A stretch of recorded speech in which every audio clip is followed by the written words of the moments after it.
നമസ്കാരം. ഞാൻ ഗിൽബർട്ട്. എൻ്റെ സർവീസ് ജീവിതത്തിലെ അനുഭവങ്ങൾ നിങ്ങളുമായിട്ട് പങ്കുവയ്ക്കുന്ന eagle I the real stories എന്ന എൻ്റെ യൂട്യൂബ് ചാനലിലൂടെ ഇന്നത്തെ കഥ ആരംഭിക്കട്ടെ.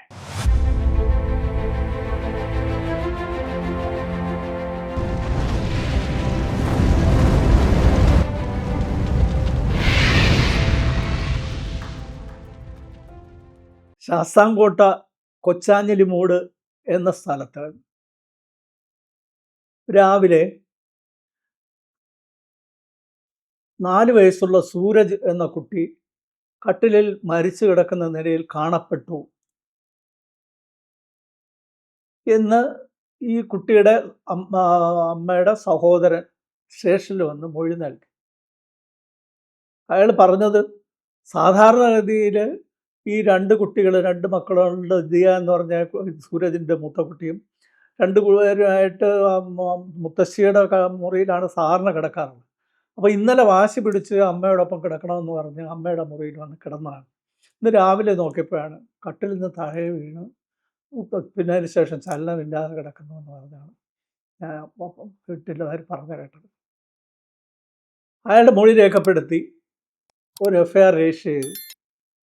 SIയും കൂട്ടി നേരെ സംഭവ സ്ഥലത്തെത്തി. നേരം വെളുത്ത് കഴിഞ്ഞപ്പോൾ അവിടെ സംഭവ സ്ഥലത്ത് എത്തുമ്പോഴാണ് അവിടുത്തെ പ്രശ്നം കാണുന്നത്. നാട്ടുകാർ ഒന്നടങ്കം ഒരേ ഒരു മുദ്രാവാക്യമായിട്ട് നിൽക്കുന്നത്. പോലീസ് വേണ്ട, അവിടെ പോലീസ് അന്വേഷണം ഉന്നത ഉദ്യോഗസ്ഥന്മാർ എത്തിയിട്ട് മതി എന്നുള്ള നിലപാടിൽ നാട്ടുകാർ ഒന്നടങ്കം നിൽക്കും. എന്താണ് ഇതിൻ്റെ കാര്യമെന്ന് മനസ്സിലായില്ല. എന്തായാലും അവരുടെ 1-2 നേതാക്കന്മാരുടെ വിളിച്ച് ചോദിച്ചു, എന്താ കാര്യമെന്ന് ചോദിച്ചപ്പോൾ പറഞ്ഞു, ഇവിടെ നടക്കുന്നത് മന്ത്രവാദത്തിൻ്റെ പേരിൽ നടക്കുന്നത് പല അനാശാസ്യ പ്രവർത്തനങ്ങളും ദുർമന്ത്രവാദങ്ങളും എല്ലാമാണ് നടക്കുന്നത്. അതിൻ്റെ പേരിൽ കുഞ്ഞിനെ കുരുതി കൊടുത്തതാണ് അവർ. അല്ലെങ്കിൽ ഇന്നലെ വരെ നല്ല ആരോഗ്യത്തോടെ ഇരുന്ന ആ കുഞ്ഞ് ഇന്ന് രാവിലെ എങ്ങനെ മരിച്ചു? അവരുടെ വാദവും ശരിയാണെന്ന് തോന്നി. ഒരു ഇതുമില്ല, ഡോക്ടറെ കാണിച്ചിട്ടില്ല, ഒന്നും ചെയ്തിട്ടില്ല. രാവിലെ കുഞ്ഞ് മരിച്ചു എന്ന് പറയുമ്പോൾ സ്വാഭാവികമായിട്ട് അവർക്ക് സംശയം ഉണ്ടാവും. അവർ കൂടുതൽ സംസാരിക്കാനും നിന്നില്ല. എന്നിട്ടും അവരെ 1-2 ആളുകളെടുത്ത് ഒരു നിർദ്ദേശം മുന്നോട്ട് വെച്ചു. പോലീസ് ഇടപെടുന്നില്ല, ഇന്നോ ദിവസന്മാർ വരെയും വേണ്ട, RDO വന്ന് നടപടികൾ നടത്തട്ടെ. അത് അവർ തമ്മിൽ ചർച്ച ചെയ്ത് തീരുമാനത്തിലെത്തി, അത് മതി. അങ്ങനെ ഉടനെ RDOയ്ക്ക് ലെറ്ററുമായിട്ട് SI സ്ഥലം പോകുന്നു. അവിടെ ബാക്കി നിന്ന ആളുകളുമായിട്ട് ഇതിൻ്റെ വിവരങ്ങളൊക്കെ ഒന്ന് അന്വേഷിക്കാമെന്ന് കരുതി സംസാരിച്ചു. അവരുടെ പരാതി രാധ എന്ന സ്ത്രീയുടെ, അതായത് കുട്ടിയുടെ അമ്മ, ഒരു 35 വയസ്സുകാരിയാണ്. അവൾ സാധാരണ ഒരു സ്ത്രീ ആയിരുന്നത് ഇന്നിപ്പോൾ സകല മന്ത്രതന്ത്രങ്ങളെല്ലാം അഭ്യസിച്ച് അതിൻ്റെ എല്ലാം ഒരു യോഗിനിയായി തീർന്നിരിക്കുന്നു. അവർ ഈ മന്ത്രവാദത്തിൻ്റെ പേരിൽ പല ആളുകളും വെളിയിൽ നിന്നുള്ള സന്യാസിമാരും പൂജാരിമാരെന്ന് പറഞ്ഞ് വിളിച്ച് വരുത്തിയിട്ട് അവരുടെ ഈ തോന്നിവാസങ്ങളാണ് ഇവിടെ നടക്കുന്നത്. അതിന് ചൂട്ടുപിടിക്കാൻ കുറേ പേരുണ്ട്. കാരണം ഇതിൻ്റെ പൂജാ അവശിഷ്ടങ്ങളെന്ന് പറഞ്ഞിട്ട് കുറേ മദ്യമൊക്കെ കൊടുത്ത് കുറേ ആളുകളെയൊക്കെ വശത്താക്കി വെച്ചിട്ടുണ്ട്. അവർ ഇവർക്ക് സപ്പോർട്ട് നിൽക്കും. പക്ഷേ കുഞ്ഞു മരിക്കാനുള്ള കാരണം ഈ ദുർമന്ത്രവാദം തന്നെയാണ് എന്നുള്ള ആ നിലപാടിൽ അവർ ഉറച്ചു. ഇതിനിടയ്ക്ക് RDO വരുമെന്നുള്ള വിവരം കിട്ടി. RDO വരുമെന്നുള്ള വിവരം ലഭിച്ചോട്ടനെ തന്നെ അതിനുള്ള തടസ്സങ്ങളെല്ലാം മാറ്റി എല്ലാം ക്ലിയറാക്കി നിർത്താനുള്ള എല്ലാ ഏർപ്പാടുകളൊക്കെ ചെയ്തുകൊണ്ട് ഇതിനിടയിൽ തന്നെ ആളുകളുടെ സംസാരവും ഇതിനിടയ്ക്ക് പല പല അഭിപ്രായങ്ങളും ഒക്കെ മുൻകൊണ്ട് നിന്നും ഈ ഈ മന്ത്രവാദം എന്ന് പറയുന്നത് ഇവർ താമസിക്കുന്ന വീട്ടിൻ്റെ അടുത്തായിട്ടൊരു നിരയും പലകയായിട്ടൊരു പഴയ വീടുണ്ട്. അത് സകല നിഗൂഢതകളുടെയും നികുംബിലെയാണ്. അവിടെ നടക്കുന്ന അനാചാരങ്ങളും തോന്നിവാസങ്ങൾക്കും ഒന്നും പുറത്തറിയിക്കാനും പുറത്തറിയാനും പറ്റില്ല. അത്ര ഒരു ഒരു ഒരു നിഗൂഢത നിറഞ്ഞ ഒരു ഒരു ഒരു ഒരു കെട്ടിടമാണ് അവിടെ. അപ്പോൾ അവിടെ വരുന്നത് തന്നെ ഈ പ്രശസ്തരായ മന്ത്രവാദികളും സന്യാസിമാരും വൈദ്യന്മാരെന്ന് പറഞ്ഞാണ് വരുന്നത്. നാട്ടുകാർക്ക് അവരെ ആരും അറിയേയില്ല. സാധാരണ ചൊവ്വയും വെള്ളി ദിവസങ്ങളിലാണ് പൂജയെങ്കിലും അതല്ലാത്ത ദിവസങ്ങളിൽ വിശേഷാൽ പൂജകളുണ്ട്. അതിന് വരുന്നത് വരുന്ന വിശേഷപ്പെട്ട ജ്ഞാനികളാണ് വരുന്നത്. അപ്പോൾ അത് വരുന്നതെന്ന് പറഞ്ഞാൽ ഈ ജ്ഞാനത്തിൽ ഭയങ്കര പരിപൂർണനായ ഒരു യോഗി, അയാളാണ് ഇവിടുത്തെ പ്രധാനപ്പെട്ട പൂജാരിയായിട്ട് വരുന്നത്. അപ്പോൾ അയാൾ വന്നു കഴിഞ്ഞാൽ ഒരു 3-4 ദിവസത്തേക്കാണ് അയാൾ കണക്കാക്കി വരുന്നത്. അയാൾക്ക് വെളിപാടുണ്ടാകുന്ന സമയത്ത് അയാൾ നേരെ വരും. വന്നു കഴിഞ്ഞ് തുടർച്ചയായിട്ടുള്ള പൂജയും കർമ്മങ്ങളും എല്ലാം കഴിഞ്ഞ് ഒരു 4-5 ദിവസമൊക്കെ കഴിഞ്ഞാണ് അയാൾ മടങ്ങിപ്പോകാറുള്ളത്. അതിനിടയിലാണ് ഈ പഠനവും ഈ പരിശീലനവും ഇതെല്ലാം നടക്കുന്നത്. അതിൻ്റെ ഫലമായിട്ടാണ് ഈ രാധ എന്ന് പറഞ്ഞ സാധാരണ ഒരു ഭക്തയായിരുന്ന സ്ത്രീ ഇന്നിപ്പം മഹായോഗിനിയുടെ നിലവാരത്തിലെത്തിയിരിക്കുന്നു. ഒരു കാവ്യ വസ്ത്രത്തിൽ പൊതിഞ്ഞ ഒരു ഒരു ഒരു ഒരു ഒരു ഒരു ഒരു യോഗിനി. അതാണ് ഇന്നത്തെ ഇപ്പോഴത്തെ അവരുടെ അവസ്ഥ. കാര്യങ്ങളിങ്ങനെ സംസാരിച്ചുകൊണ്ടിരിക്കുന്നതിനിടയിലാണ് ആർ.ഡി.ഒ എത്തി. ആർ.ഡി.ഒ വന്ന ഉടനെ തന്നെ അതിനുള്ള സൗകര്യങ്ങളൊക്കെ ഒരുക്കി കൊടുത്തു. ആർ.ഡി.ഒ വന്ന് എല്ലാവരുമായിട്ടൊക്കെ ഒന്ന് കണ്ട് പറഞ്ഞതിന് ശേഷം വലിയ ഗൗരവത്തിലാണ് പുള്ളി അന്ന് ഇൻഡോസ് നടപടികളും മറ്റും ആരംഭിച്ചു. അദ്ദേഹം ഗൗരവത്തിൽ തന്നെ എല്ലാം ചുറ്റുമൊക്കെ നോക്കിയിട്ട് പറഞ്ഞു കൊടുത്തുകൊണ്ടിരുന്നു. അത് എഴുതാനും ഒരാളെ നിയോഗിച്ച്, അത് കുട്ടൻപിള്ള തന്നെയാണ് പോലീസെന്ന്. ഈ സാധാരണ കടലാസിൽ പഠിച്ചവർക്കിനേക്കാളും കൂടുതൽ കഴിവ് ഈ അനുഭവങ്ങളിലൂടെ പഠിച്ച ആൾ കായിക്കുമല്ലോ. അങ്ങനെ കുട്ടൻപിള്ളയെ തന്നെ എഴുതാൻ നിയോഗിക്കുകയും ചെയ്തു. ഇദ്ദേഹം പറയുന്നതെല്ലാം എഴുതുകയും ചെയ്യും. അതെല്ലാം എഴുതി കഴിഞ്ഞു. ഇൻക്വസ്റ്റ് നടപടികളെല്ലാം പൂർത്തിയായി. ഈ ആർ.ഡി.ഒ മടങ്ങിപ്പോവുകയും ചെയ്തു. മടങ്ങിപ്പോയ കൂട്ടത്തിൽ തന്നെ ഈ കുട്ടൻപിള്ളയും കൊണ്ടുവന്ന് സ്റ്റേഷനിൽ കൊണ്ടാക്കിയിട്ട് കടലാസുകളെല്ലാം ഏൽപ്പിച്ചിട്ട് പറഞ്ഞ് ഇതെല്ലാം വേഗം എഴുതി എൻ്റെ ഓഫീസിൽ എത്തിക്കണം എന്ന് പറഞ്ഞിട്ടാണ് പോയത്. ഈ പോകുന്നതിന് മുമ്പ് ഇദ്ദേഹം ആളുകളുമായിട്ടൊന്ന് സംസാരിച്ചിട്ട് പറഞ്ഞു, ഞാൻ നോക്കട്ടെ, അന്വേഷിക്കാം, എന്താ പ്രശ്നം എന്നൊക്കെ പറഞ്ഞ് ഒന്ന് അന്വേഷിക്കാം. പക്ഷേ ഈ ഒരു തലയുടെ പുറകുവശത്ത്, കുഞ്ഞിൻ്റെ തലയുടെ പുറകുവശത്ത് ഒരു മുറിവ് കാണും. അതെന്താണെന്ന് ആദ്യം ഡോക്ടർ പറയട്ടെ, എന്നിട്ട് ഞാൻ എൻ്റെ തീരുമാനം അറിയിക്കാം. ഇത് പറഞ്ഞിട്ടാണ് ആർ.ഡി.ഒ പോയത്. പക്ഷെ അത് മതിയായിരുന്നു. വികാരം തുളുമ്പി നിൽക്കുന്ന കുറേ ചെറുപ്പക്കാരുണ്ടായിരുന്നു. അവരുടെ ആത്മവീര്യത്തിന് ഹരം പകരാൻ ഈ വാക്കുകൾ മാത്രം മതിയായിരുന്നു. പക്ഷെ എന്തുകൊണ്ടോ ആ കനൽ കൂടുതൽ അഗ്നിയായി പോലും പടർന്നില്ല. അത് വേഗം കെട്ടടങ്ങുകയും ചെയ്തു. ആ അവസരം കഴിഞ്ഞതിന് ശേഷമാണ് ഈ ആളുകളുമായിട്ട് നമ്മൾ കൂടുതൽ ഇൻറ്ററാക്ഷൻ നടത്തുകയും അവിടുത്തെ കാര്യങ്ങളെല്ലാം ചോദിച്ച് മനസ്സിലാക്കുകയും ചെയ്തുകൊണ്ടിരുന്ന ഇടയ്ക്ക് ഓരോരുത്തരായിട്ട് ചോദിച്ചപ്പോഴാണ് ഈ രാധയുടെ ഭർത്താവ് ശ്രീകുമാറിനോട് ചോദിച്ചതിൽ അയാൾ വിവാഹ സമയത്ത് അയാൾ പറഞ്ഞത് ഇങ്ങനെയാണ്, ഞങ്ങൾ രാധയായിട്ടുള്ള വിവാഹം കഴിഞ്ഞിട്ട് 10 വർഷം കഴിഞ്ഞു. അതിൽ ആദ്യം എനിക്ക് അന്നൊരു ഭരണിക്കാവിലൊരു കടയുണ്ടായിരുന്നു, നല്ല രീതിയിൽ പൊയ്ക്കൊണ്ടിരുന്നു. പക്ഷേ അതങ്ങ് പെട്ടെന്ന് കട പൂട്ടിയതിന് ശേഷം ഞാൻ പല ജോലി ചെയ്തെങ്കിലും ഇപ്പം സെക്യൂരിറ്റി പണിക്ക് പോയി. അപ്പോൾ ആലപ്പുഴ ഒരു കമ്പനിയിൽ സെക്യൂരിറ്റി ആയിട്ട് ജോലി ചെയ്യുകയാണ്. ഞാൻ ആഴ്ചയിലൊരിക്കലാണ് ഇവിടെ വരാറുള്ളത്. ഇവിടെ വന്നു കഴിഞ്ഞാൽ മക്കളെ മാത്രം കണ്ടിട്ട് പോകാനേ അവസരം കിട്ടുള്ളൂ. കാരണം രാധ കഠിനമായ പൂജയിലും തപസ്സിലും പുരുഷ സ്പർശം ഏൽക്കാതിരിക്കണം എന്ന നിഷ്കർഷയും കൂടെ ഉള്ളതുകൊണ്ട് എനിക്ക് സംസാരിക്കാൻ പോലും അവസരം കിട്ടില്ല. അങ്ങനെയാണ് ഞാനിപ്പോൾ കുട്ടികളെ കണ്ടിട്ട് മടങ്ങിപ്പോവുകയും ചെയ്യും. ഇന്ന് പുലർച്ചെ ആരോ വിളിച്ചു പറഞ്ഞതനുസരിച്ചാണ് ഞാനിവിടെ വന്നത്. എനിക്കിത് എന്താണെന്ന് അതിൻ്റെ കൃത്യമായിട്ടൊന്നും അറിയില്ല. ഞാൻ ഈ പറഞ്ഞു കേട്ട അറിവ് മാത്രമേ എനിക്കുള്ളൂ. അപ്പോൾ സഹോദരൻ എന്ന് പറഞ്ഞ ദേവനോട് ചോദിച്ചതിൽ ഞാൻ ഉറങ്ങിക്കിടന്നപ്പോഴാണ് ഒരു കരച്ചിൽ നിലവിൽ കേട്ട് ഞാൻ അവിടെ ചെന്ന് മുറി ചെന്ന് നോക്കുമ്പോൾ കുട്ടി തറയിൽ വീണു, ഇപ്പം അനക്കമില്ലാതെ കിടക്കുന്നു എന്ന് പറഞ്ഞപ്പോൾ എടുത്ത് കിടത്തിയപ്പോൾ അനക്കമില്ലാതെ കിടക്കുന്നു എന്ന് പറഞ്ഞു. ഞാൻ മുഖത്ത് വെള്ളമൊക്കെ തളിച്ചിട്ട് അത് തട്ടി ഉണർത്താൻ നോക്കിയിട്ടും ഉണർന്നില്ല. പക്ഷെ അവൻ്റെ മുഖം കണ്ടപ്പോൾ ഞാൻ ആകെ തളർന്നു പോയി. ഞാൻ അവശനായി അവിടെ ഇരുന്നു. ഇതാണ് ദേവൻ്റെ മൊഴി. ആ ദേവൻ്റെ മൊഴി രേഖപ്പെടുത്തി കഴിഞ്ഞു.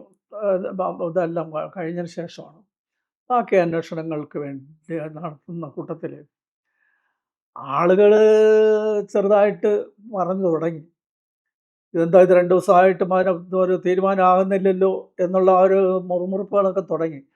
അപ്പോൾ അന്വേഷണത്തിൽ ഇത് ഇനി എല്ലാവർക്കും ഈ സംശയം ദേവനെയാണ്.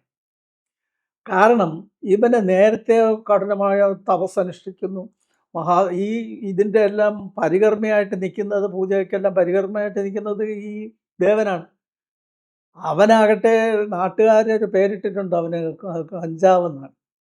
പണ്ടേ അങ്ങനെയാണ്. ആളുകളുമായിട്ട് സഹകരണമൊന്നുമില്ല. പക്ഷേ ഇവിടെ ഇപ്പം അവൻ പറയുന്നത് ഞാൻ അത് ബ്രഹ്മചാരിയാണ്. കഠിനമായ വ്രതത്തിലൂടെ കുണ്ടലിനിയെ ഈ സുഷുമ്നാ നാഡിയിലൂടെ മുകളിലെത്തിച്ച് ആ മൂർധാവിലുള്ള പടവിലെത്തിക്കാനാണ് ഞാൻ കഠിനമായി പരിശ്രമിക്കുന്നത് എന്നാണ് അവൻ്റെ വാദം. അപ്പോൾ അവൻ ഒരു ഭയങ്കര സന്യാസിയാണ് എന്നുള്ള ആ ഒരു നിലവിലാണ് നിന്നാണ് അവൻ പറയുന്നെങ്കിലും നാട്ടുകാർ ചിലർ അവനെ വിളിക്കുന്നത് കൂട്ടിക്കൊടുപ്പുകാരനെന്നാണ്. അതിനൊരു കാരണമുണ്ട്. ഈ വരുന്ന സന്യാസിമാരെന്ന് പറഞ്ഞ് വരുന്നവർ ഈ പൂജയെല്ലാം കഴിഞ്ഞ് പോയിട്ട് ഈ നാട്ടുകാരുടെ പ്രശ്നം എന്ന് പറഞ്ഞാൽ ഈ ചില വെളിയിൽ നിന്ന് വരുന്ന പൂജാരിമാരുടെ അവരുടെ ഈ പന്തമൊക്കെ കത്തിച്ചുള്ള ചില പൂജാ കർമ്മങ്ങളൊക്കെ കാണുമ്പോൾ ഇവർക്ക് പേടിയാണ്. അതുകൊണ്ടാണ് കൂടുതൽ നാട്ടുകാർ അവിടെ വരാതിരുന്നത്. അപ്പോൾ അതിനിടയിൽ ഇവരുടെ ഇവരവിടെ 2 ദിവസമൊക്കെ താമസിച്ചിട്ടൊക്കെ പോകുമ്പോഴും ഈ ദേവനെന്ന് പറയുന്നവൻ്റെ പരിപാടി എന്തെന്ന് പറഞ്ഞാൽ ഈ ഇവൻ പണ്ടേ മയക്കുമരുന്നിനൊക്കെ അടിമയാണ്. ഇവൻ പരികർമ്മിയായിട്ട് നിന്നതിന് ശേഷം ഈ പൂജാരിമാരെ പ്രലോഭിപ്പിച്ച് പതുക്കെ രാധ കിടക്കുന്ന മുറിയിലോട്ട് കയറ്റി വിടും. എന്നിട്ട് അതിനെ മറഞ്ഞിരുന്നുകൊണ്ട് അതിൻ്റെ വീഡിയോ എടുക്കും. ആ വീഡിയോ എടുക്കുന്നത് ഇവൻ മറ്റുള്ളവരെ ഭീഷണിപ്പെടുത്തി മയക്കുമരുന്ന് വാങ്ങാനുള്ള പണത്തിന് വേണ്ടിയാണെന്നാണ് ആദ്യം കരുതിയിരുന്നത്. പക്ഷേ രാധ പറയുന്നത് എന്തെന്ന് പറഞ്ഞാൽ ഈ ഇവൻ ഈ ദേവൻ ഇതിനു വേണ്ടി ഈ അവരെ പ്രലോഭിപ്പിക്കുക മാത്രമല്ല ആ വീഡിയോകൾ കാണിച്ച് എന്നെയും ഭീഷണിപ്പെടുത്താറുണ്ട്. എന്നെ അടിമയാക്കാനാണ് ശ്രമിക്കുന്നത്. അതിന് ഈ പ്രസാദം എന്ന പേരിൽ അവൻ ചില ഒരു മധുരം എൻ്റെ വായ്ക്കകത്ത് ഗുളിക രൂപത്തിൽ വെച്ച് അത് കഴിക്കുമ്പം പിന്നെ ഞാനും അവൻ്റെ ഒരു അടിമയായിപ്പോകും. അവൻ പറയുന്നതെല്ലാം അനുസരിച്ച് പോകുന്ന ഒരു സ്വഭാവം എനിക്കുമുണ്ട് എന്ന് രാധയും പറഞ്ഞിട്ടുണ്ട്. അപ്പോൾ എന്തായാലും ഈ ദേവനെ ചുറ്റിപ്പറ്റിയാണ് എൻ്റെ അന്വേഷണങ്ങളിലെല്ലാം പ്രതിസ്ഥാനത്ത് കൂടുതൽ വരുന്നത് ഈ ദേവനാണ്. പക്ഷെ ദേവനെപ്പറ്റി ഈ പറയുന്നെങ്കിലും ഈ എന്ത് തെളിവാണ്? ഒന്നുമില്ല. അവനെ അറസ്റ്റ് ചെയ്യത്തക്കവണ്ണമുള്ള തെളിവില്ല. ആരും ഒന്നും പറയുന്നുമില്ല. അപ്പോൾ അവർ പറയുന്നത് എന്തെന്ന് പറഞ്ഞാൽ അവൻ കഞ്ചാവാണ്, അവന് 2 കൊടുത്താലേ അവൻ പറയുള്ളൂ എന്ന് പറയുന്നെങ്കിലും ഒരു രാധയുടെ ചോദിച്ചാൽ എന്തെങ്കിലും രഹസ്യങ്ങൾ ചിലപ്പം വന്നാലോ എന്നുള്ള ആ ഒരു ഇതിൽ രാധയെ വിളിച്ച് ചോദിച്ചു. രാധയെ വിളിച്ച് ചോദിച്ചപ്പോഴാണ് അവൾ പറയുന്നത് ഈ ദേവനെന്ന് പറയുന്ന എൻ്റെ ആ സഹോദരൻ എന്ന് പറയുന്നവനാണ്. എൻ്റെ എല്ലാ നിയന്ത്രണങ്ങളും അവൻ്റെ കയ്യിലാണ്. ഞാനിപ്പോൾ അവൻ്റെ അടിമയെ പോലെയാണ് ജീവിക്കുന്നത്. അവൻ നേരത്തെ മയക്കുമരുന്നിന് അടിമയാണ്. എന്നെ എങ്ങനെയോ അവൻ അതിലും എൻ്റെ ശരീരത്തിൽ ആ മയക്കുമരുന്നും എത്തിച്ചു. ഇപ്പം അവൻ ഞാൻ അവൻ്റെ അടിമയെ പോലെയാണ് ഇപ്പം ജീവിക്കുന്നത്. അപ്പം ഇവിടെ ഈ അഭിപ്രായം പറഞ്ഞെങ്കിലും ഇവിടെ മറ്റു കാര്യങ്ങളൊന്നും തുറന്ന് പറയുന്നുമില്ല. അപ്പോൾ ഇനി എന്തെങ്കിലും ഭീഷണിയുടെ രൂപത്തിൽ പ്രയോഗിച്ചാൽ സംസാരിച്ചാൽ ഇതൊക്കെ വെളിയിൽ വരുവുള്ളൂ എന്ന് മനസ്സിലായി. എന്തായാലും പിന്നെ ഇടയ്ക്കൊരു സംശയം വന്നു. ഈ വെളിയിൽ നിന്ന് വന്ന ദുർമന്ത്രവാദികൾ വല്ലതും എന്തെങ്കിലും ചെയ്തതാണോ എന്ന് അറിയണം. അപ്പോൾ അങ്ങനെ വരുന്നവരാരെന്ന് കൃത്യമായിട്ട് അറിയണമെങ്കിൽ ഇവരുടെ മൊബൈലുകൾ നോക്കി അറിയാമല്ലോ എന്ന് പറഞ്ഞ് 2 പേരെയും മൊബൈലുകൾ കസ്റ്റഡിയിൽ എടുത്തിട്ടാണ് അന്ന് മടങ്ങിയത്. രാത്രി അവിടെ ചെന്നിട്ട് ഈ മൊബൈൽ പരിശോധിക്കുന്നുണ്ട്. അതിനു മുമ്പ് ഈ ഫോറൻസിക് മെഡിസിൻകാരവിടെ വന്നിരുന്നു. അവർ നോക്കിയതിൽ അവരുടെ പരിശോധനയിൽ ഈ നിറയമ്പലയുള്ള വീട്ടിനകത്ത് മുറിക്കത്തിൽ നിന്നും ചോരയുടെ അംശങ്ങൾ കണ്ടെത്തി. രക്തത്തിൻ്റെ അംശങ്ങൾ കണ്ടെത്തിയപ്പോൾ ഒരു ബെൻസഡൈൻ ടെസ്റ്റ് നടത്തി നോക്കിയപ്പോഴും അതിനൊരു പ്ലസ്സായിട്ടാണ് അവർക്ക് റിസൾട്ട് വന്നത്. അവരതിൻ്റെ അവിടുന്ന് അവരുടെ അവശിഷ്ടങ്ങളും എല്ലാം കൂടെ കൂടുതൽ പരിശോധനയ്ക്കായി അവർ കൊണ്ടുപോയിട്ടുണ്ട്. അപ്പോൾ അതുകൊണ്ടാണ് ഈ ദേവനെ ചിലർക്ക് ഒരു സംശയം ദേവനെ ഉണ്ടാവുകയത്. അപ്പോൾ എന്തായാലും അല്ല അവിടെ ആ മുറി വെച്ച് സംഭവിച്ചിട്ടുണ്ടെങ്കിൽ അതിൻ്റെ കോണ്ടാക്റ്റ് മറ്റുള്ള ആരൊക്കെ വേറെ ആരെങ്കിലും വന്നിട്ടുണ്ടെന്ന് അറിയാനാണ് മൊബൈലുമുണ്ട്. മൊബൈൽ പരിശോധിച്ചപ്പോഴാണ് ആകെ സംസ്ഥരായിപ്പോയത്. ഈ ദേവൻ്റെ മൊബൈലിൽ മുഴുക്ക ഈ പുരുഷനും സ്ത്രീയും ബന്ധപ്പെടുന്നതിൻ്റെ ആ വീഡിയോകളാണ് മൊത്തം ഉള്ളത്. അതിൽ നായിക കഥാപാത്രം ഒരാൾ തന്നെയാണെങ്കിലും നായക രൂപത്തിൽ പലരും ഉണ്ടെങ്കിലും അതിൽ ഏറ്റവും പ്രധാനി മഹാജ്ഞാനിയായ ത്രിവിക്രം പിള്ളയാണ്. ഈ ത്രിവിക്രം പിള്ളയാണ് ആ ആ ഇതിലെ എല്ലാ ശ്രേഷ്ഠകളിലെയും നായകൻ. അത് ഈ ത്രിവിക്രം പിള്ള തന്നെയാണ് ഈ രാധയെ എല്ലാ മന്ത്രതന്ത്രാദികളും എല്ലാം പഠിപ്പിച്ച് ഒരു യോഗിനിയുടെ രൂപത്തിൽ എത്തിച്ചതിന് പ്രധാന പങ്ക് വഹിച്ചതും ഈ ത്രിവിക്രം പിള്ളയാണ്. അപ്പോൾ ഈ വീഡിയോ പകർത്തി ഇതെല്ലാം ആളുകളെ ഒളിച്ചിരുന്നത് വീഡിയോ പകർത്തി എടുക്കുന്നത് അവൻ്റെ ഒരു മനോരോഗമായിരിക്കും എന്നുള്ളൊരു തോന്നലിലാണ് അങ്ങനെ ഇരിക്കുന്നിട്ടാണ് രാധയുടെ മൊബൈൽ പരിശോധിച്ചത്. രാധയുടെ മൊബൈൽ തുറന്ന് പരിശോധിച്ചപ്പോഴാണ് ഞങ്ങൾ ആ കൂടെ സ്തംഭിച്ചു പോയി. കാരണം ഈ രാത്രിയുടെ നിശബ്ദതയിൽ എല്ലാവരും ഉറങ്ങിക്കഴിഞ്ഞാൽ ഈ 2 മൊബൈലും അലർട്ടാവും. ഇതിലൂടെ സന്ദേശങ്ങളാണ്, ചാറ്റുകൾ കൈമാറിക്കൊണ്ടിരിക്കും. ആ സന്ദേശങ്ങൾ കൈമാറുന്നതിലൂടെ ഇടയിൽ അതിനകത്ത് ചുംബന രംഗങ്ങളും അശ്ലീല രംഗങ്ങളും പരസ്പരം കൈമാറുന്നതും ഈ വീഡിയോയിലൂടെ കാണാം. അപ്രതീക്ഷിതമായിട്ട് ഇത് കണ്ടപ്പോൾ ഞങ്ങൾ ആ കൂടെ ഒരു ഒരു ഒരു ഡിലമയിലായിപ്പോയി. ഇതെന്തുകൊണ്ട് ഇതിങ്ങനെ സംഭവിച്ചതെന്നറിയാനായിട്ട്. അടുത്ത ദിവസം അത് ഇവർ 2 പേരും ദേവി പ്രസവിച്ച മക്കൾ തന്നെയാണോ, ഒരു അമ്മയുടെ മക്കൾ തന്നെ അറിയാനായിട്ടുള്ള ശ്രമം നടത്തി. രാവിലെ ഇന്ന് ദേവിയെ കണ്ടു. ദേവിയെ കണ്ടപ്പോഴാണ് ദേവി ഉറപ്പിച്ചു പറഞ്ഞു, തന്നെ ഞാൻ പ്രസവിച്ച മക്കളാണ്. 2 പേരുടെയും അച്ഛനും ഒന്ന് തന്നെയാണോ എന്ന ചോദ്യത്തിന് അവർ എന്തടാ മക്കളെ ഈ ആവശ്യമില്ലാത്ത ചോദ്യങ്ങളൊക്കെ ചോദിക്കുന്നതെന്ന് മറു ചോദ്യം നൽകി ചോദിച്ചിട്ട് ഒഴിഞ്ഞു മാറി. അപ്പോൾ അതിൻ്റെ അർത്ഥം എന്താണെന്ന് ഒരു അത്ര ആലോചിച്ചിട്ട് പിടി കിട്ടിയതുമില്ല. അപ്പോൾ അതാണ് ഈ ഇവരുടെ തമ്മിലുള്ള ആ ബന്ധത്തിൻ്റെ ഇത് മനസ്സിലായത്. അപ്പോൾ സ്നേഹബന്ധങ്ങൾ നമ്മൾ നൽകുമ്പോൾ തിരിച്ചു കിട്ടുന്നത് ബന്ധങ്ങളിൽ നിന്നല്ല, വൈകാരികത നിറഞ്ഞ സൗഹൃദങ്ങളിൽ നിന്നാണ്. ആ ഒരു സത്യം മനസ്സിലാക്കാൻ കഴിയും. ഇതിനിടയിൽ നടപടി നടക്കുന്നതിനിടയിൽ ആളുകളൊക്കെ കൂടി നിൽക്കുന്നുണ്ട്. അവരുടെ മനസ്സിലേക്കുന്ന ഒരു സംഭവം നടക്കുന്നു. ആ വീട്ടിലെ ആ മുത്തശ്ശിയുടെ കരച്ചിൽ കേൾക്കുമ്പോൾ ആളുകൾക്ക് ആ കൂടെ ഒരു ഒരു ഒരു മനസ്സിലൊരു വിങ്ങലുണ്ടാവും. കാരണം ഈ മുത്തശ്ശിയാണ് 2 പിള്ളേരെ നോക്കുന്നത്, എല്ലാ കാര്യങ്ങളും. രാധയും ഭർത്താവും അവരുടെ കാര്യങ്ങളും മന്ത്രത്തിലും അതിലും നടക്കുമ്പോഴും ഈ കുട്ടികളുടെ എല്ലാ കാര്യങ്ങളും നോക്കുന്നത് ഈ മുത്തശ്ശിയാണ്. അവരുടെ വേദന സഹിക്കാനാവില്ല. അവരുടെ ആ സിമ്പതി ഇതെല്ലാം കഴിഞ്ഞ് നിൽക്കുന്ന ഇത് കഴിഞ്ഞ ഉടനെ തന്നെ നമുക്ക് ഏകദേശം ഒരു രൂപം കിട്ടിയല്ലോ. അപ്പോൾ ഇതിനിടയ്ക്ക് രാധയെ വിളിച്ചു. രാധയെ വിളിച്ചുകൊണ്ട് വന്നിട്ട് രാധയെ വേറെ രീതിയിൽ ചോദിക്കാമെന്ന് വിചാരിച്ചു. വേറൊരു അപ്രോച്ച് എടുത്തു. രാധയോട് ചോദിച്ചു, ഞങ്ങൾ ബുദ്ധിമുട്ടുന്നത് 4 വയസ്സായ സൂരജ് എന്ന കുഞ്ഞു മകൻ്റെ മരണം എങ്ങനെ സംഭവിച്ചോന്ന് അറിയാനാണ്. അതിനാണ് ഞങ്ങൾ ബന്ധപ്പെടുന്നത്. മറ്റ് മൊബൈലിൽ കണ്ടത് വീഡിയോ ഇതൊന്നും ഞങ്ങൾ കാര്യമാക്കുന്നില്ല. അതൊന്നും ഞങ്ങൾക്കൊരു പ്രശ്നമല്ല.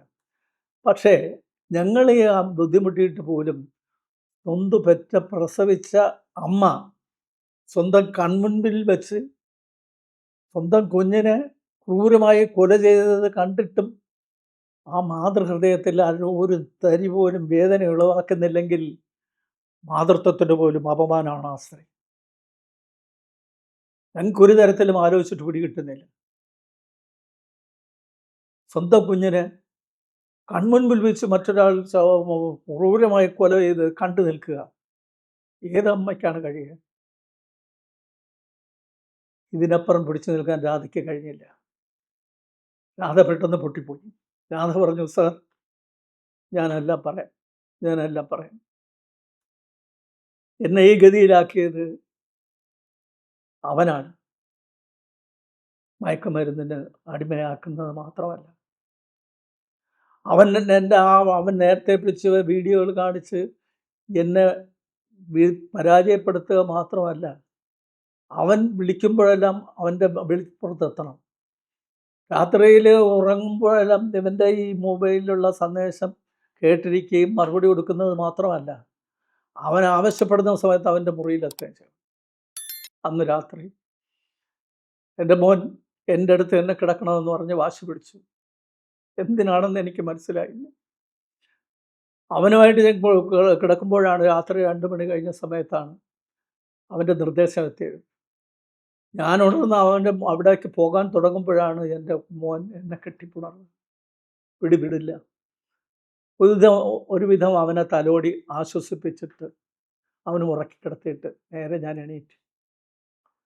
അവരുടെ നിർദ്ദേശപ്രകാരം അവൻ വിളിക്കുന്ന സമയത്ത് പോയില്ലെങ്കിൽ അവൻ പിന്നെ കാണിക്കുന്ന ക്രൂരതകൾ കണ്ടാൽ സഹിക്കാൻ പറ്റില്ല. എന്തും കാണിക്കും. ആ ഭയം കൊണ്ടാണ് ഞാൻ അവിടെ എത്തിയത്. ഞാൻ എത്തിയ ഉടനെ തന്നെ പതിവ് പോലെ തന്നെ അവൻ്റെ ഒരു മധുരം ഒരു ഗുളിക എൻ്റെ വായ്ക്കകത്ത് വെച്ച് ഞാനത് നുണഞ്ഞിറക്കും.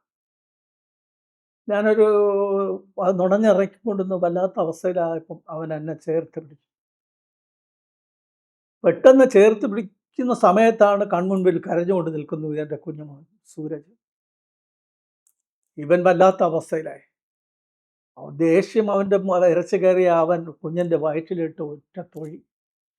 ആ കുഞ്ഞ് പുറകോട്ട് മലന്ന് പലകയിൽ ചെന്ന് തലയടിച്ച് നിലത്ത് വീണു. ഒന്ന് ഉറക്കം നിലവിളിക്കാൻ പോലും ആവാതെ നോക്കി നിന്ന മാതൃത്വം എനിക്ക് ചലിക്കാൻ പോലും ആവുന്നില്ല. കുഞ്ഞിൻ്റെ ശബ്ദവും കേൾക്കുന്നില്ല. ഞാൻ അടുത്ത് ചെന്ന് അവനെ വാരി പുണർന്നു. അവനെൻ്റെ മുഖത്തേക്ക് ഒന്ന് നോക്കി ഒരു പ്രാവശ്യം മാത്രം ആ മിഴികൾ എന്നേക്കുമായി അടഞ്ഞു. ഞാൻ അവനെ കെട്ടിപ്പുണർന്നു. അവൻ്റെ തലയിൽ ഇവിടെ ഒഴുകുന്ന രക്തം ആ മുറിയിലെല്ലാം വ്യാപിച്ചു. ഞാൻ തുടച്ചെടുത്തിട്ട് മോനെ കൊണ്ട് ഞാൻ ഓടി കട്ടിലിൽ കൊണ്ട് കിടത്തി. ഉമ്മ വെച്ചുണർത്താൻ ഞാൻ ആ വിധം ശ്രമിച്ചു. അവനുണർത്തില്ല. ഞാൻ വിളിക്കാൻ പോലും എനിക്ക് ശക്തിയില്ല. ഞാൻ അവിടെ മോനെ കെട്ടിപ്പിടിച്ചുകൊണ്ടിരിക്കുമ്പോഴാണ് അവൻ അരികിൽ നിൽക്കുന്നു. അവനെ എനിക്ക് പേടിയാണ്. ഭീകരനായി എൻ്റെ അരികിൽ നിൽക്കുന്നു. മയക്കുമരുന്ന് നൽകിയ ആ ശാരീരിക പീഡയിൽ ഒന്ന് ആട്ടി അകറ്റാൻ പോലും ആവാതെ ഞാൻ തളർന്നിരുന്നു പോയി. ഒരിറ്റു ശ്വാസത്തിന് വേണ്ടി, അവസാന ശ്വാസത്തിന് വേണ്ടി പിടയുന്ന എൻ്റെ മകൻ്റെ അരികിൽ മയക്കുമരുന്ന് തളർത്തിയ ശരീരമായി ഞാൻ അവിടെ ഇരുന്നു. ഇതിനപ്പുറം രാധയ്ക്കൊന്നും സംസാരിക്കാനാവുന്നില്ല. അവൾ തളർന്നുപോയി. വേഗം ആരോ കൊണ്ടുവന്ന് ഒരു ഗ്ലാസ് വെള്ളം കൊടുത്തു. വെള്ളം കുടിപ്പിച്ച ശേഷം അവളെ ആശ്വസിപ്പിച്ച് അവളെ പിടിച്ചു കൊണ്ടുപോയി അകത്ത് കൊണ്ടിരുത്തി. ദേവനെ പിടിച്ചുകൊണ്ട് വന്ന് കൂടുതലൊന്നും ചോദിക്കേണ്ടി വന്നില്ല. ഭീഷണിപ്പെടുത്തുകയൊന്നും വേണ്ട. കഞ്ചാവല്ലേ, അവന് മയക്കുമരുന്നിന് അടിമയായതുകൊണ്ട് അവനോട് കൂടുതലൊന്നും ചോദിക്കേണ്ടി വരുന്ന എല്ലാം തുറന്നു നടന്ന സംഭവങ്ങളെല്ലാം പറഞ്ഞു. അവൻ്റെ മൊഴി രേഖപ്പെടുത്തി. അവനെ റിമാൻഡ് സഹിതം തെളിവുകളെല്ലാം ശേഖരിച്ചിട്ട് റിമാൻഡ് അപേക്ഷ സഹിതം കോടതിയിൽ കൊടുത്തു. കോടതിയിൽ അയക്കുമ്പോഴും രാധയെ അന്ന് നമ്മൾ ഒരു ആശുപത്രിയിൽ ഡോക്ടറെ കാണിക്കാൻ വേണ്ടി അഡ്മിറ്റ് ചെയ്തു, ഒരു നോർമലാക്കാൻ വേണ്ടി. അന്ന് അഡ്മിറ്റ് ചെയ്ത ശേഷം ബാക്കി നടപടികൾ സ്വീകരിക്കുന്നതിന് മുമ്പ് നിയമവിദഗ്ധരുമായിട്ട് ആലോചിച്ചു. രാത്രിയിൽ ആരും കാണാതെ നടന്ന ക്രൂരമായ കൊലപാതകം, അതിലെ കൊലയാളി രക്ഷപ്പെട്ടു പോകാതിരിക്കണമെങ്കിൽ ഒരു ദൃക്സാക്ഷി വേണം, ശക്തമായ തെളിവ് വേണം. ഏറ്റവും ശക്തമായ സാക്ഷി ഈ രാധയാണ്, കുട്ടിയുടെ അമ്മയാണ്. ആ കുട്ടിയുടെ അമ്മ മാപ്പ് സാക്ഷിയായാൽ ഈ പ്രതിക്ക് നല്ല കടുത്ത ശിക്ഷ കിട്ടും. അതല്ലെങ്കിൽ ചിലപ്പോൾ കേസ് വെറുതെ കിട്ടും. ആ നിർദ്ദേശം, ആ നിയമോപദേശം ഞങ്ങൾ ഡിസ്കസ് ചെയ്തതിന് ശേഷം അത് തീരുമാനമായി. അങ്ങനെ രാധയെ കൂടെ പ്രതിയാക്കി റിപ്പോർട്ട് ഹാജരാക്കി റിമാൻഡ് ചെയ്യാൻ എഴുതി വയ്ക്കുകയും അതോടൊപ്പം തന്നെ മാപ്പ് സാക്ഷിയാക്കാൻ വേണ്ടിയുള്ള അപേക്ഷയും സമർപ്പിച്ചു കോടതിയിൽ. കോടതി മുമ്പാകെ രാധ മൊഴി നൽകുകയും ചെയ്തു. ആ മൊഴി നൽകിക്കഴിഞ്ഞ ശേഷം അവിടെ വീട്ടിൽ വന്ന് മറ്റു വീട്ടുകാരുമായിട്ടൊക്കെ ദുഃഖത്തിലായിരുന്നെങ്കിലും അങ്ങനെ കഴിഞ്ഞ സമയത്താണ് അറിയാതെ ആലോചിച്ചു പോയത്. മയക്കുമരുന്നിൻ്റെ ഇതിൽ നഷ്ടമായ കുടുംബങ്ങളുടെ എണ്ണത്തിൽ ഒരെണ്ണം കൂടി എഴുതി ചേർക്കുന്നു. ഇതൊന്നിൻ്റെ അവസാനമല്ല, ഒരു കിളി കൂടെ ചിലയ്ക്കാനുണ്ട്. ഒരു സങ്കീർത്തനം ഇനിയും ബാക്കിയുണ്ട്. അവൻ ഇനിയും അത്താഴമുണ്ട്. പണ്ടേതോ പഴയ കവി എഴുതിയ വാക്യങ്ങൾ ഓർമ്മ. മയക്കുമരുന്നിലൂടെയും നിങ്ങൾ നഷ്ടപ്പെടുത്തി കളയുന്ന നിങ്ങളുടെ സന്തോഷത്തിൻ്റെ ദിവസങ്ങൾ വീണ്ടെടുക്കുക എന്നൊരു മഹത്വചനമുണ്ട്. അതിന്ന് വെറും പഴഞ്ചൊല്ലായി മാറിയിരിക്കുന്നു. ഇന്നത്തെ രാസലഹരി നശിപ്പിക്കുക മാത്രമല്ല, ഒരു തിരിച്ചുവരവിനുള്ള വഴി അടയ്ക്കുകയും ചെയ്യും.